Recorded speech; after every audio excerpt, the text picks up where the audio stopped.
यश, क्या तुम सुबह सुबह फोन में शॉर्ट्स और रील्स देखते रहते हो? इतनी देर से बोल रही हूँ, दूध ऑर्डर कर दो। हाँ हाँ, चाय बना लो, मैं बस उठ ही रहा हूँ। चाय बना दूँ? अरे यश, पहले तुम ऑर्डर करके दूध मंगवाओगे तभी तो चाय बनेगी ना। कहाँ ध्यान रहता है तुम्हारा? और तुम देख क्या रहे हो फोन में? मुझे दिखाओ जरा। कुछ नहीं, मिनट वाली न्यूज की वीडियो देख रहा था। बस पूरे फोन में यही न्यूज घूम रही है। और तुम भी हो कि यही देखे जा रहे हो? मत देखो, दिमाग खराब होता है। तरह तरह के बुरे ख्याल आते हैं मन में। और वैसे भी मॉर्निंग टाइम में ये सब मत देखा करो, कुछ अच्छा देखो ना, दिमाग में यही सब घूमता रहेगा। अब छोड़ो ये सब और दूध ऑर्डर कर दो प्लीज। हाँ, साथ में बिस्किट भी और रस का पैकेट भी ऑर्डर कर देना। मेरे फेवरेट बिस्किट पता है ना कौन से हैं? यस डार्लिंग, मुझे पता है। तुम्हारे फेवरेट कौन से है क्रीम वाले बिस्किट? मेरे प्यारे पतिदेव, तुम मेरी हर पसंद और नापसंद का ख्याल रखते हो। अब जल्दी से ऑर्डर करो वरना मैं फिर से गुस्सा हो जाऊंगी और तुम्हें ड्रम में डाल दूंगी। क्या? नैना जोर जोर से हंसते हुए किचन में चली गई। यश ने ऑनलाइन दूध बिस्किट ऑर्डर कर दिया। तभी यश के दोस्तों के ग्रुप में मैसेजेस आने लगे। में मेरठ वाली घटना की फोटो, वीडियोस, न्यूज शेयर होने लगी। तभी नैना ने किचन से आवाज लगाई, यश, दरवाजे की घंटी बजी है, शायद दरवाजे पर कोई आया है। ओ हाँ, देख रहा हूँ, डिलीवरी बॉय आया होगा सामान लेकर। यश ने ऑर्डर लिया और कुछ देर बाद तैयार होकर ऑफिस के लिए चला गया। एक दिन शाम को जब यश ऑफिस में लंच कर रहा था तब उसका दोस्त उसके पास आया। वो बड़ी परेशानी में था। क्या हुआ सुरेश, तू इतना सुस्त क्यों है और घबरा क्यों रहा है? क्या ही बताऊं, मेरी बीवी कल शाम एक नीला ड्रम खरीद कर लेकर आई है। बोल रही है टंकी का पानी चला जाता है, इसलिए उसमें पानी भरकर रखा करेगी। अब गर्मी आ रही है, पानी की ज्यादा जरूरत होती है। अब तभी से मुझे अजीब अजीब से ख्याल आ रहे हैं। और ऊपर से वो न्यूज देखी नीले ड्रम वाली, अब तो मुझे अजीब अजीब से ख्यालात आ रहे हैं। तो समझ ही नहीं आ रहा कि अभी निशा को ड्रम खरीदने की क्या जरूरत पड़ी थी जब ये वाली न्यूज चल रही थी। पागल है क्या, खरीद लिया होगा। नीला ड्रम स्टोर करके रखने के लिए ही होता है, बहुत से घरों में होता होगा। ये अलग बात है, तेरे और मेरे घर में नीला ड्रम नहीं है। कोई बात नहीं, खरीद लिया होगा, इतना ध्यान मत दे। यश ने अपने दोस्त सुरेश को समझा दिया, लेकिन शाम के समय जब यश खुद घर पहुंचा तो उसके तो तोते उड़ गए। जब उसने देखा कि उसके घर के आंगन में भी एक नीला ड्रम रखा हुआ है, यश के हाथ पैर फूलने लगे। तभी नैना कमरे से बाहर आई। ये देखो यश, मैंने नीला ड्रम खरीदा है, सोच रही हूँ कि इसमें सारा कबाड़ भर कर रखा करूंगी। अरे पूरे घर में कबाड़ फैला रहता है, इधर उधर छोटे पुराने पेपर कूड़े पड़ा रहता है। अब ये एक जगह बना दूंगी, जो भी चीज हो अपनी तुम इसमें भर दिया करना। फिर कबाड़ी वाला आएगा तो हम उसे बेच दिया करेंगे। आज से पहले तो तुम्हें कभी नीले ड्रम की जरूरत नहीं पड़ी। अचानक से कबाड़ रखने की जरूरत कैसे पड़ गई? और नीले ड्रम ही क्यों? कोई बास्केट या पुराने बैग में भी तो रख सकती थी। नीले ड्रम में कबाड़ क्यों रखना? बाजार गई थी, पसंद आ गया तो ले लिया, इसमें इतने सवाल करने की क्या बात है? एक नीला ड्रम ही तो है, इसमें इतने घबराने की क्या बात है? मुझे समझ में नहीं आता नीले ड्रम को इतना डरावना क्यों बना दिया गया है। मुझे लगता है न्यूज देख देख कर तुम सबका दिमाग खराब हो गया है। मैं तो इसी में सामान रखूंगी, रोक कर दिखाओ। नैना गुस्से में रसोई में चली गई। एक तो घर के लिए सामान लाओ, घर की साफ सफाई का ध्यान रखो, और ऊपर से बातें सुनो, ऐसा क्यों किया वैसा क्यों किया। कोई तारीफ नहीं, बस ऑफिस से आया और सुना दिया। मैं तो इसी ड्रम में सामान रखूंगी, मेरी मर्जी। यश चुपचाप आंगन में रखे नीले ड्रम को घूरने लगा। उसका दिमाग तरह तरह की कल्पनाओं में उलझ गया। कहीं नैना ने भी नहीं नहीं नहीं, ये सब न्यूज का असर है। लेकिन अचानक से नीला ड्रम कबाड़ रखने के लिए, कहीं ये भी नहीं? निखिल, दिमाग खराब मत कर। यश ने खुद को समझाया कि ये सब उसका वहम है, लेकिन उसकी बेचैनी कम नहीं हो रही थी। उसने ठान लिया कि वो रात को नीले ड्रम की सच्चाई जानकर रहेगा। रात को नैना किचन में बर्तन समेट रही थी और यश चुपके से आंगन में गया। उसने धीरे धीरे ड्रम का ढक्कन उठाया। अब देखता हूँ ड्रम में क्या है। यश ने ड्रम में झांक कर देखा तो उसमें पुराने अखबार, टूटे हुए खिलौने, बेकार प्लास्टिक की बोतलें और कुछ और सामान रखा हुआ था। यश ने राहत की सांस ली। ओ, सच में कबाड़ ही है। मैंने तो बेकार में दिमाग खराब कर लिया था। यश, तुम यहाँ क्या कर रहे हो? अरे वो मैं ये देख रहा था कि तुमने क्या रखा है ड्रम में। यश की बात सुनते हुए नैना हंसते हुए उसके पास आई और बोली, अरे तुम्हें तो सच में नीले ड्रम का फोबिया हो गया है। मैं कब से कह रही थी न्यूज मत देखा करो। अब देखो ना, अपने ही घर में डर रहे हो। क्या तुम्हें मुझ पर इतना ही विश्वास है? हाँ यार, तुम सही कह रही हो, मैं बेकार में ही पैनिक कर रहा था। वैसे ड्रम में तुम्हें अभी डालने का प्लान कैंसिल कर दिया है, लेकिन अगली बार दूध ऑर्डर करना भूल गए तो सोच लेना। हाँ, वैसे I love you. I love you too Naina, and I am sorry. तुम्हें पता नहीं, मैं फोन में न्यूज देख देख कर पता नहीं तुम्हारे बारे में क्या क्या सोच रहा था। अपने रिश्ते को खराब कर रहा था। यश और नैना एक दूसरे के गले लग जाते हैं। यश ने ठान लिया कि वो न्यूज और बेकार की अफवाहों से दूर रहेगा। उसने दोस्त को भी समझाया कि बिना मतलब डरने की कोई जरूरत नहीं है। यार तू सही बोल रहा है, हम लोगों को न्यूज देखकर इतना डरने की जरूरत नहीं है। हम लोग जो भी न्यूज देखते हैं उस न्यूज को देखकर अजीब अजीब ख्याल अपने मन में ले आते हैं, जो हमारे आपसी रिश्तों को खराब कर रहे हैं। शादी एक पवित्र रिश्ता है, पहले जमाने में ये सब बात नहीं होती थी। आजकल हम तरह तरह की खबरों को सुनकर अपने बारे में भी वैसा ही सोचने लगते हैं, लेकिन दुनिया में कभी गलत नहीं सोचेंगे। हमें सामने वाले के बारे में भी सोचना चाहिए। हर कोई मुस्कान और साहिल की तरह दरिंदा नहीं होता, जो सौरभ जैसे बेकसूर को और इतना प्यार करने वाले को पल भर में मार दे। ऐसे काम जो लोग करते हैं शायद उनका दिल ही नहीं होता। तभी नैना और निशा वहां जाते हैं।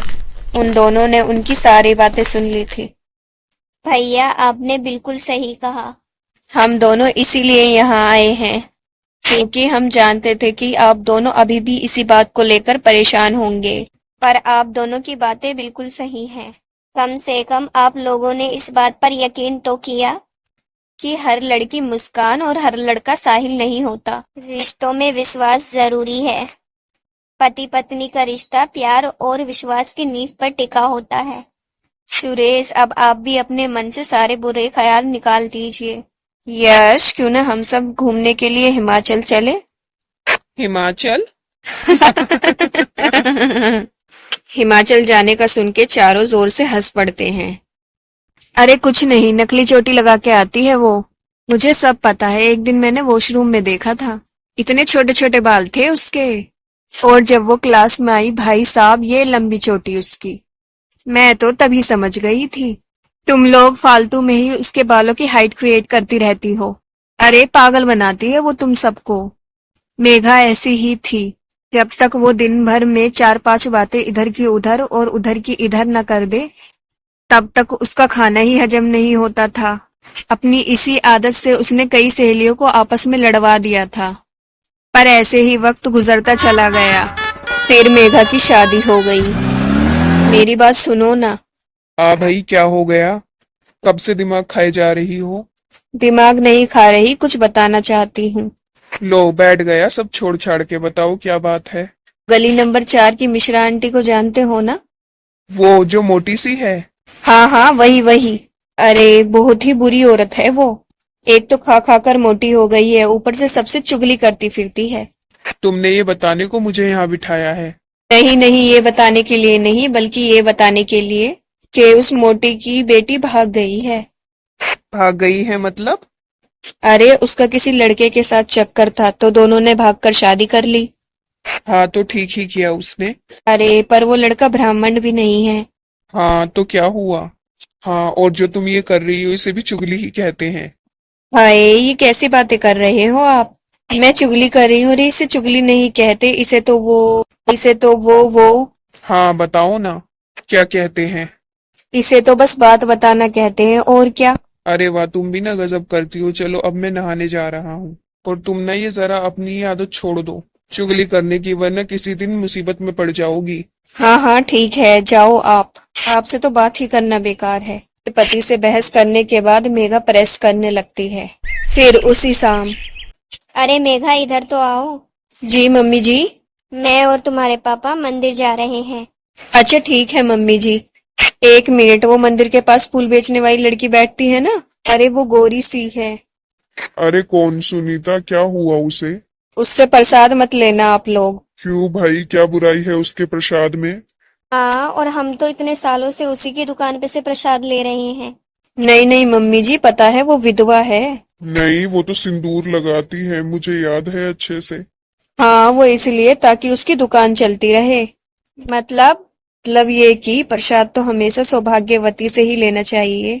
मुझे तो किसी ने बताया कि उसका पति तो 3 साल पहले ही मर गया था, लेकिन उसने सिंदूर लगाना नहीं छोड़ा। अब बताइए, ऐसी धोखेबाज औरत से प्रसाद लेंगे क्या आप? ओहो मेघा, तुम भी ना, किसी ने तुम्हारे कानों में कोई बात डाल दी और तुमने यहाँ उड़ेल दी, क्यों? उडेली नहीं है पापा जी, मैंने तो बस करो मेघा, पता नहीं तुम्हारी ये आदत कब जाएगी। ये कहकर कमला और मोतीलाल मंदिर के लिए निकल गए। उधर मेघा धीरे से बड़बड़ाने लगी, भलाई का तो समाना ही नहीं है। एक तो इन सब के लोगों के भले की बात कहो और ऊपर से ये लोग कहते हैं कि मैं चुगली करती हूँ। अरे ये कोई चुगली है क्या? अरे मेरी तो कदर ही नहीं है इस घर में। मेघा गुस्से में रसोई में गई और खाना बनाने की तैयारी करने लगी। जैसे ही फ्रिज खोला, लो उसमें तो सब्जी ही नहीं है, अब मुझे ही सब्जी लानी पड़ेगी। बौखलाई मेघा ने झट से झोला उठाया, घर में ताला लगाकर सब्जी मंडी की ओर तेज कदमों से चल पड़ी। तभी वो एक आदमी से जोर से टकरा गई। टक्कर की वजह से वो दोनों ही गिर पड़े और फिर माफ करना बेटी, तुम ठीक तो हो ना? दिखता नहीं है क्या आपको अंकल? उफ, ये सारे बूढ़े क्या एक से होते हैं क्या? एक मेरे ससुर को दुनिया में सिर्फ अच्छा ही अच्छा दिखाई देता है, उन्हें उस प्रसाद वाली में कोई बुराई नहीं दिखती। और एक आपको रास्ते में चलते हुए लोग दिखाई नहीं देते। अरे बाप रे, इतना गुस्सा सेहत के लिए ठीक नहीं है बेटी। मेरी सेहत की चिंता आप मत करो और जाके अपनी आंखों का इलाज कराओ। वो गली देख रहे हो, वहाँ पर डॉक्टर शर्मा बैठता है, उसके पास मत जाना, चाहे कहीं भी चले जाना। क्यों भाई, क्या बुराई है उसमें? अरे ढोंगी है ढोंगी, पिछली साल उसकी दुकान पर स्वास्थ्य विभाग का डाका पड़ा था। डिग्री विग्री सब फर्जी निकली थी उसकी, लेकिन यहाँ के बेवकूफ लोग फिर भी उसके पास जाते हैं। बताओ। हाँ ठीक है, नहीं जाऊंगा उसके पास। मेघा ने गुस्से में आकर हाथ जोड़े और वहां से भन्नाती हुई निकल गई। लेकिन जाते जाते उसने डॉक्टर शर्मा के बारे में बुराई करने की कोई कसर नहीं छोड़ी थी। फिर रात को, हाँ जी मैडम, शादी को 50 साल पूरे होने वाले हैं, बताओ तुम्हें क्या चाहिए? कुछ नहीं चाहिए मुझे। अच्छा तो फिर ठीक है, हम अपनी पसंद से लेके आएंगे तुम्हारे लिए तोहफा। अच्छा जी, ऐसा क्या खास है? खास तो है पर अभी नहीं दिखाएंगे, 2 दिन बाद दिखाएंगे, शादी की सालगिरह वाले दिन। रसोई के बाहर बैठकर कमला और मोतीलाल आपस में बात कर रहे थे। रसोई में काम कर रही मेघा सुन रही थी। कुछ देर बाद, क्या दे रहे हो गिफ्ट में मम्मी पापा को? ओ शिट, मैं तो भूल ही गया कि उनकी एनिवर्सरी है। कल ही उनके लिए कोई अच्छा सा गिफ्ट लेकर आता हूँ। आप ना अपने पापा जी से सीखो, कितने साल हो गए हैं उनकी शादी को, वो आज भी मम्मी से बहुत प्यार करते हैं।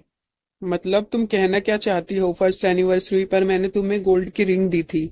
तो इतना बड़ा गिफ्ट भी नहीं ले आए थे तुम मेरे लिए? मेघा को ये भी नहीं पता था कि उसके ससुर उसकी सास को क्या गिफ्ट करने वाले हैं, लेकिन वो तब भी अपने पति से भिड़ गई। लड़ाई हुई तो मेघा गुस्से में आकर पार्क में आके बैठ गई। वहीं बेंच पर एक पुराने कपड़ों में बैठी हुई लड़की रो रही थी, जिसे देखकर मेघा ने अपना गुस्सा कुछ कम किया और उससे बोली, तुम कौन हो और ऐसे रो क्यों रही हो? कुछ नहीं दीदी, बस ऐसे ही। अरे बताओ भी। मेरा नाम नेहा है और मैं गली नंबर 3 में रहती हूँ। वहाँ मेरा ससुराल है और मेरे ससुराल वाले बहुत खराब हैं। मैं दिन भर काम करती हूँ पर किसी को मेरी कदर नहीं है। हाँ बहन, बस यही हालत मेरी भी है। मेरी एक सहेली है, उसकी किस्मत पता है कितनी अच्छी है कि मेघा नेहा को अपनी सहेली की बात बताने लगी और वो भी बड़े चाव से उसे सुनने लगी। अगले दिन फिर वो मिली। नेहा, मैं चलती हूँ, आज ना मेरे सास ससुर की सालगिरह है, मुझे उसके लिए तैयारी करनी है। बड़े लक्की है आपके सास ससुर जो आप जैसी प्यारी बहू मिली उन्हें। जाओ आप दीदी, हम कल मिलते हैं। मेघा अपनी तारीफ सुनकर वहाँ फूले नहीं समा रही थी। शाम को घर पर केक कटा और फिर आज मैं आपको ऐसा तोहफा देने वाला हूँ जो आपका बरसों का सपना था। ये लो। है, कितना प्यारा हार है। क्या ये?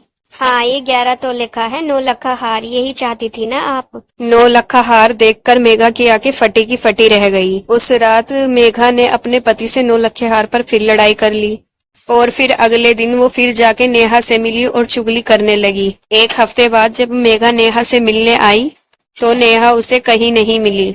अपनी चुगली पार्टनर को ना देखकर उदास हो गई और घर आ गई। लेकिन जैसे वो घर पहुंची तो वहां तो कोहराम मचा हुआ था। अरे भाग्यवान, ऐसे कैसे खो गया? अभी तो 1 हफ्ता भी नहीं हुआ है। पूरे 9 लाख का था वो। मैं याद करो, सही से याद करो, कहाँ रखा था? मैंने उसी जगह रखा था, जूते की छुपी हुई रैंक में। पापा कहीं हार चोरी तो नहीं हो गया ना? अरे ऐसे कैसे चोरी हो जाएगा? पहली बात तो उस दराज के बारे में हम चारों के अलावा किसी को पता नहीं है। दूसरी बात, चोर आएगा तो कुछ और भी चुराएगा ना, कुछ चोरी नहीं हुआ है उस 9 लाख हार के सिवा। इतना सुनते ही मेघा वहीं अपना माथा पकड़कर बैठ गई। आपके पति आपसे बहुत प्यार करते होंगे ना दीदी? अरे कहाँ, एक नंबर के कंजूस पति है। पता है मेरे ससुर ने मेरी सास को 50 साल बाद 9 लाख का हार दिया है, सोचो। ये तो बहुत बड़ी बात है। आगे चलकर वो हार आपका ही तो होगा दीदी। क्या बात कर रही हो दीदी, आपने उस हार को छू के भी नहीं देखा? कहाँ यार, वो हमारे घर में एक छुपी हुई दराज है, जूते स्टैंड के पीछे। उसकी एक ही चाबी है जो हमेशा मेरी सास अपने पास रखती है। मुझे तो कभी भटकने भी नहीं देती उस रैंक के पास। मेघा को अपनी गलती का एहसास हो गया था। वो समझ गई थी उसने अपनी चुगली की आदत से अपने ही पैर पर कुल्हाड़ी मार ली थी। अब वो हार ना उसका था ना उसकी सास का। हिम्मत करके उसने अपने घर वालों को सारी बात बताई और फिर पुलिस को। और फिर किस्मत से पुलिस ने हुलिये के आधार पर नेहा और एक आदमी को पकड़कर हार बरामद कर लिया। आप तो वही अंकल है ना? हाँ, मैं चोर हूँ और जिस दिन तुम मुझसे टकराई थी मैं समझ गया था तुम बहुत बेवकूफ हो और मैंने ही नेहा को तुम्हारी दोस्त बनने के लिए कहा था। पर हमारी किस्मत खराब निकली, हम हार चुराकर भाग नहीं पाए।